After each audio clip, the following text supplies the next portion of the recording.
Hi, I'm Stuart. Welcome to my YouTube channel. In this video I'm going to talk about the books I read in January. I'm also going to talk about two books I finished December 31 because I didn't talk about them in any previous video.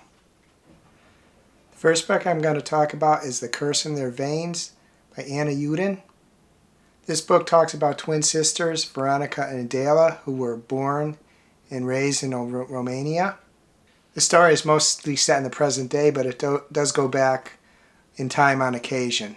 The story starts when the twin sisters are 8 years old and continues at various points in their lives. When they're very young, the sisters discover that they're witches. One sister takes the path toward the light and the other takes the path toward the dark. The sister who takes the path toward the light tries to help her sister who takes the dark path move more toward the light path. The story has a good amount of tense moments. I was going to rate this book 3.5 stars, but then there was a quest toward the end of the book where the sisters journey to the underworld, which isn't hell as we might typically consider it, most of us. That quest raised the book to 4 stars in my estimation. I'm not sure whether the author based the supernatural elements of the book on Romanian folklore or created them herself. She is of Romanian descent. Regardless, I enjoyed them. The story is told from the perspectives of both sisters. It shifts back and forth, and I did find the shift of perspective jarring at times. It was hard to know which sister's perspectives was being spoken to. I enjoy this book a lot. I think it's a great debut. I'll definitely read other books from the author. I rated the book 4 stars. Now I'm going to read a couple of quotes from the book so you can get an idea of the writing style. The first quote is, "So they followed the stream that ran beside the village. They followed the limb of water as it wound through the earth. At first just a splash of water against wolf-colored pebbles. Adela stopped to touch the water with her left receptive hand. She felt its power coursing against her skin, though the stream was shallow and torpid for now." And here's the second quote. "Adela peered at her sister, but Veronica seemed consumed in thought. It seemed Veronica had changed overnight. Last night's ceremony had shown a light into the shadows within her. Though it was a necessary task, it was also heart-wrenching work. Veronica looked utterly destroyed. It was one thing to lose a person, quite another to lose the person she thought she'd been." The second book I completed on December 31st was The Furball Strikes Back, The Bad Guys No. 3 by Blabey. I have a physical copy of the book, but I've misplaced it, so after I talk about it, I'll add a little graphic so you can see the title page. This book is a graphic novel. It is aimed at the middle grade audience. It continues the story of Mr. Wolf, Mr. Shark, Mr. Snake, Mr. Piranha, and Legs of Tarantula. In this book, the adversary is a mad scientist guinea pig. I like the art of these books, and I enjoy the banter between the characters. I'm going to continue to read the series. I rated this book 3.5 stars.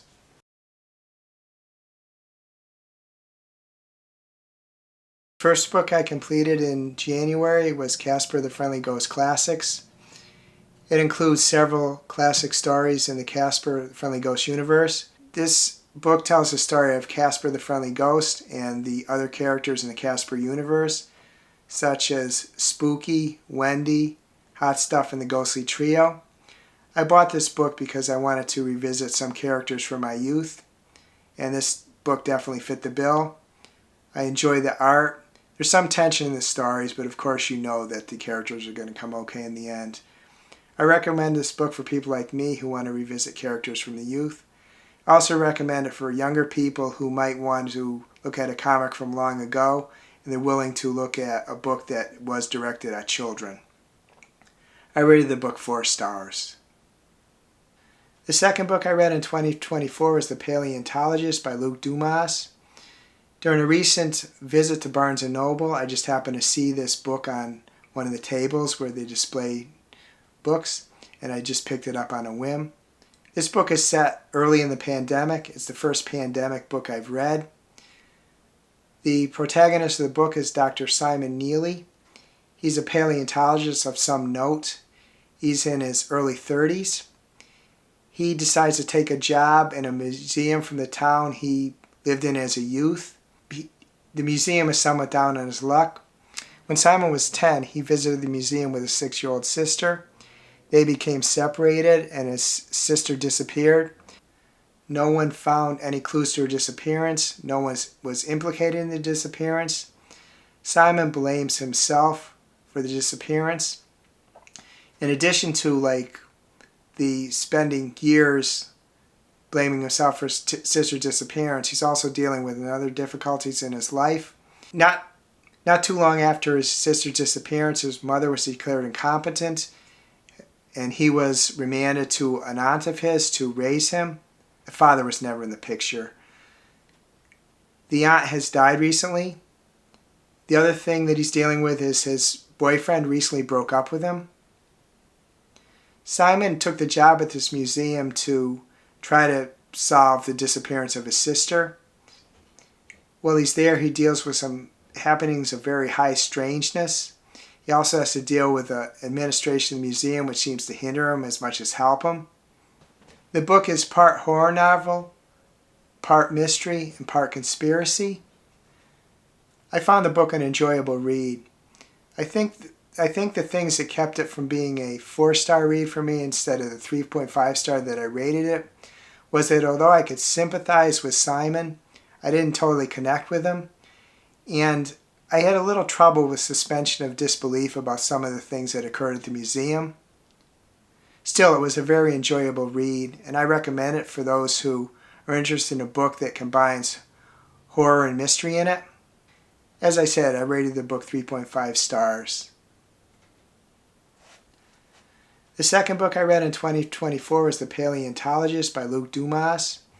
I happened to see the book on one of the tables at a recent visit to Barnes & Noble, so I picked it up. The book is set early in the pandemic. It's the first pandemic book I've read. The protagonist of the book is Dr. Simon Neely. He's a paleontologist of some note. He comes back to work at a museum in the town of his youth. The museum is kind of down on its luck financially. When Simon was 10 years old, he visited the museum with his sister. They were briefly separated and she disappeared. There's never been a trace of her found, and there's never been anyone implicated in the disappearance. Simon blames himself for her disappearance. He's coming back to the museum to try to see if he can solve the disappearance. He's, in addition to continually blaming himself for his sister's disappearance, he's also dealing with a couple of other difficulties. Not long after Simon's sister disappeared, his mother was declared incompetent to take care of him. The father was never in the picture. Simon was remanded to an aunt to take care of him, and she raised him, and he became very close to her. She died not long ago.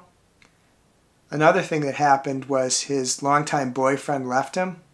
Early on, when Simon starts working in the museum, there are some occurrences of high strangeness, which he has to deal with. He also has to deal with an administration that seems to hinder him as much as help him. The book is part horror novel, part mystery, and part conspiracy. I enjoyed the book. I think what caused me to rate it 3.5 stars instead of the 4 I would have expected to rate it is that, one, I didn't really connect with Simon. I understood where he was coming from and I sympathized with him. The other thing was I had a little trouble with suspension of disbelief on some of the events of high strangeness that occurred. Regardless, I did really enjoy the book, and I recommend it to people who are interested in a book that mixes horror with mystery. I rated the book 3.5 stars. Now I'm going to read a couple of quotes so you can get an idea of the writing style of the book. He pressed on, taking little notice of it at the time. It had been one of Kai's most frequent complaints that once he set his mind to his work, Simon could hardly separate the two again. At the field, it hadn't been uncommon for him to be the last to leave the building. Waking Kai as he stumbled into the apartment well after midnight. Even now, he scarcely acknowledged the grumble of his stomach as the clock hands inched toward double digits. He barely registered the rattle of his bones as a breathless chill crept into the basement. Even as the lab took on a waxy, oversaturated quality, he didn't once consider calling it a night. And here's the second quote. Rarely would Simon be able to recall the specific events of his dream, but nor could he sponge its subject from his mind. The cloaked half-human creature that pursued him in slow lumbering steps. The long mouth of knife-like teeth dripping blood from the shadows of its hood. The meaty stench of its rattling breath as a scaly hand, ending in 12-inch claws, dragged a stack of bones behind it. Though the creature never spoke, Simon knew innately the bones were Morgan's, and soon the burlap sack would jangle with his skeleton too. The next book I read was Legends and Lattes by Travis Baldree. This book tells the story of Viv, who is an orc. She's been a long-time mercenary, and she wants to get out of that business. In the time the book is set, coffee is not very well known. There are some coffee shops in some big cities. Viv happens to wander into a coffee shop and one sip of coffee, and she's in love with it.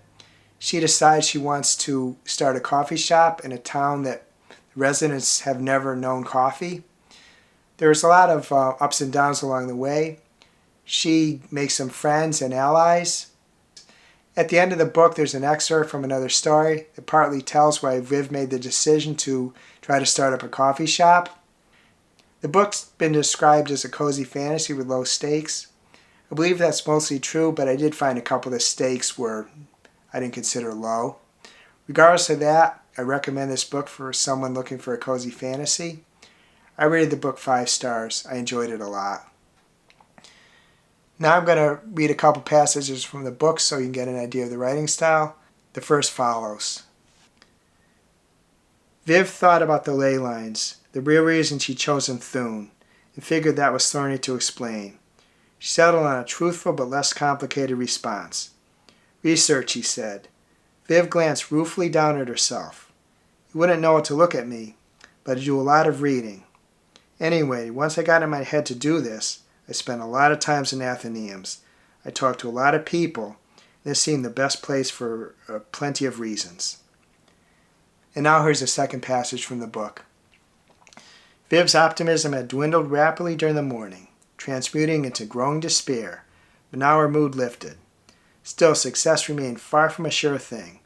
With glances along the street to make certain no customers were approaching, she snorted ruefully and shook her head, temporarily closing and barring the big doors. She slid into the table, carefully pried up the flagstone, and stroked the scalvar's stone where it lay nestled in the earth. Come on, little lady, she whispered, don't make me a fool. The next book I read was The Lego Story, How a Little Toy Sparked the World's Imagination by Jens Anderson. This book tells the story of the Lego Corporation from before its inception to close to the present time. The book has chapters for each decade starting from the 20s, the 1920s, into the 2010s. It's as much a memoir of the Christensen family as it is the story of a corporation. The Christensen family, they spell it 2 ways, C and K is the first letter. They've created the company and still run it into the 4th generation. Lego was formed in Denmark. There were a fair number of conflicts between the family members over the history of the corporation. The family created the corporation and continued to run it through 4 generations, and it's still held in family ownership. The company never went private. The story is also about changing social and business conditions over the years, and how corporations have to change themselves. I build Legos. I really enjoyed this book. I think this book would be ideal for someone like myself who loves Legos and also wants to look into the history of the company. I think it would also be of interest to a person who wants to study how the business climate changed over the years and how companies adapted to it. Besides those 2 groups, I'm not really sure that the book would be of great interest. I love the book. I rated it 4 stars. Now I'm going to read a few passages from the book so you get an idea of the writing style of it. Here's the first. At one end of the stately brick home was a huge window overlooking the street, with a kind of shop set up behind it where Ole Kirk could display his wares in a similar fashion to that of other respectable master tradesmen. To emphasize the craftsmanship of the house, which would in itself attract new customers, Ole Kirk declared they poured a stretch of cement pavement, the only one in all of Billund, and positioned two watchful, majestic cement lions on either side of the front door. Hardly were they in place in the building in use before people started calling it the Lion House. And here's the second passage. Shortly after the liberation and the end of the Second World War in May 1945, Gottfried realized his vision for a product he'd been tinkering with for a year, a semi-automatic toy pistol made of wood. Design-wise, it was a far cry from traditional boys' weapons such as wooden swords, bows, and cowboys' guns. In 1945, selling toy and replica pistols was still prohibited in Denmark, but that didn't stop Lego's inventive foreman from applying for a patent. The little wooden gun was a stroke of technical genius, combining wood and steel and incorporating various spring mechanisms. It could be loaded automatically with wooden bullets from the chamber above the grip. The pistol wasn't overly noisy when it was fired, but it had a nice bang that boys appreciated when they played. I don't know if I mentioned this, but the company was created and still has its main headquarters in Billund, Denmark. And now here's the third passage. The educational aspect of the toys was further emphasized over the following years. Lego worked on a range of proposals for technologically enhanced building projects for teachers, students, and young children, aged 18 months and up, for a new product line called Lego Education. Lego Technique 1 launched in 1985, followed a couple years later by Lego Duplo Mosaic. The company also set up a learning portal where teachers could download free educational activities, as well as instructions and activity packs for the two sets. The next book I read was Checkout 19 by Claire-Louise Bennett. The story is told in the first person by an unnamed narrator. It starts when she was reading a book in her backyard. She was probably early to mid-teens. And then the book moves to a scene at her school. And then it moves to various points in her life. It's not linear. It will move backwards as well as forward in time. She loves to read and she loves to write. She can see a person doing something and construct a whole narrative around that person. She uses very long run-on sentences, and there's very long paragraphs, sometimes multi-page paragraphs. The writing style takes a little bit of getting used to. I did enjoy the book. I rated it 3.5 stars, but I'm not really sure who would love the book. Now I'm going to read a couple passages from the book so you get an idea of the writing style. It was a nice bed. It was a nice bed. It was a nice room. The ceiling sloped and there were rafters. There was plenty of room. There was. It was spacious but cozy. We had plenty to read. Of course we did.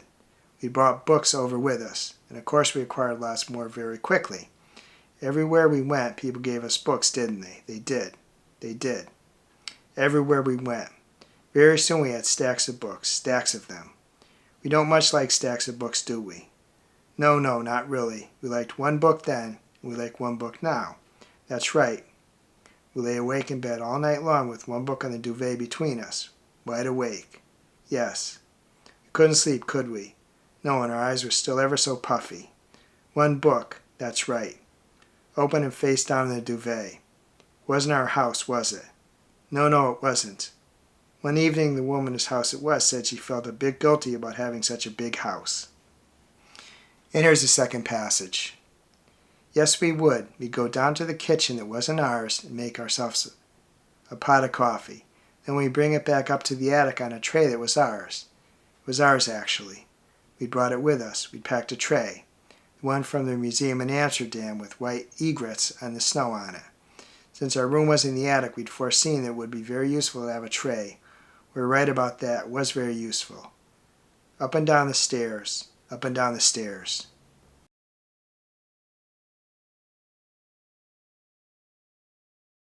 The final book I read was Busting Bite, Why We Need Insects by Sverdrup-Thygeson.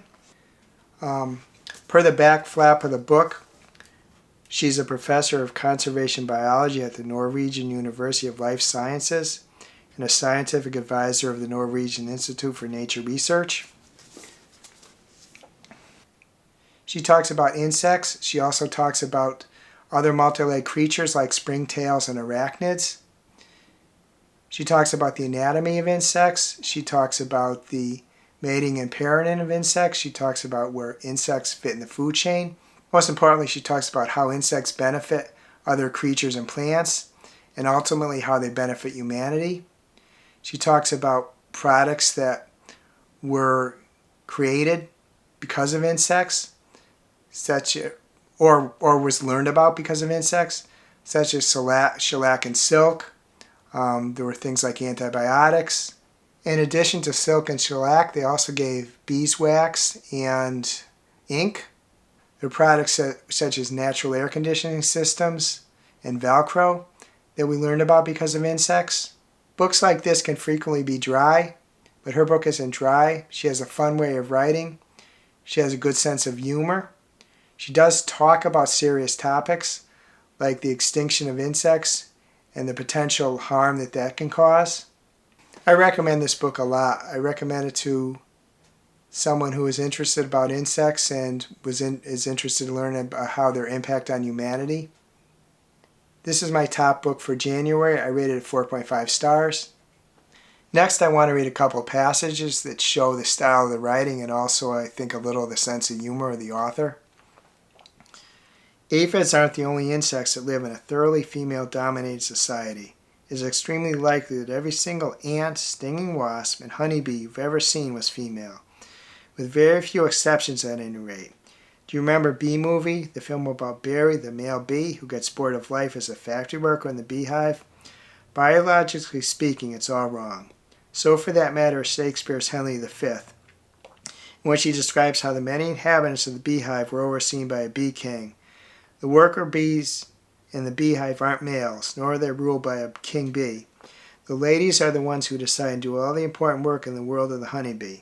All the worker bees are female, and their ruler is a queen.